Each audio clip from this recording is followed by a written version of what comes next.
Marsda həyat olubmu sualı illərdir alimləri və insanları düşündürür. Mars bugün quru, soyuq və səhraya bənzər bir planetdir. Amma hər zaman belə olmayıb. Alimlərin fikrincə, milyardlarla il əvvəl Mars indikindən tamamilə fərqli idi. Planetin səthində çaylar axırdı, göllər və hətta okeanlar ola bilərdi. Bu isə həyat üçün ən vacib şərtlərdən biri olan suyun mövcud olduğunu göstərir. Mars səthində aparılan araşdırmalar zamanı qurumuş çay yataqlarına, deltaya bənzər strukturlara və minerallara rast gəlinib. Bu minerallar adətən yalnız su olan mühitdə yaranır.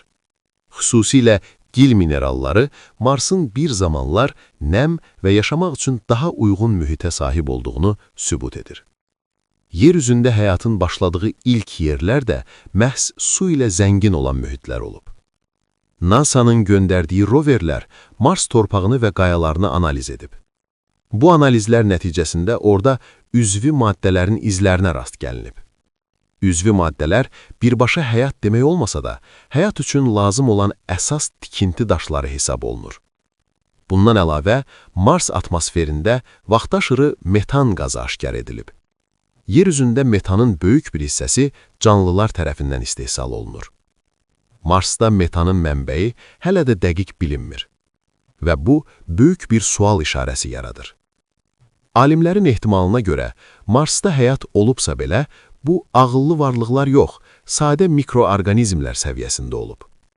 Bakteriyaya bənzər canlılar Marsın torpağının altında və ya suyun mövcud olduğu dövrlərdə yaşaya bilərdi.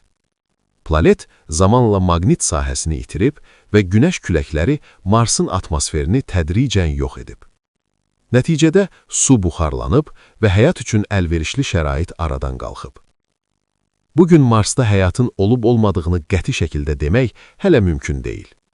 Alimlər hazırda Marsdan yerə torpaq nümunələri gətirməyə çalışır. Bu nümunələrdə qədim həyatın izləri tapılarsa, bu insanlıq tarixində ən böyük kəşflərdən biri olacaq. Mars bəlkə də bizə kainatda tək olub-olmadığımız sualının cavabını verə bilər.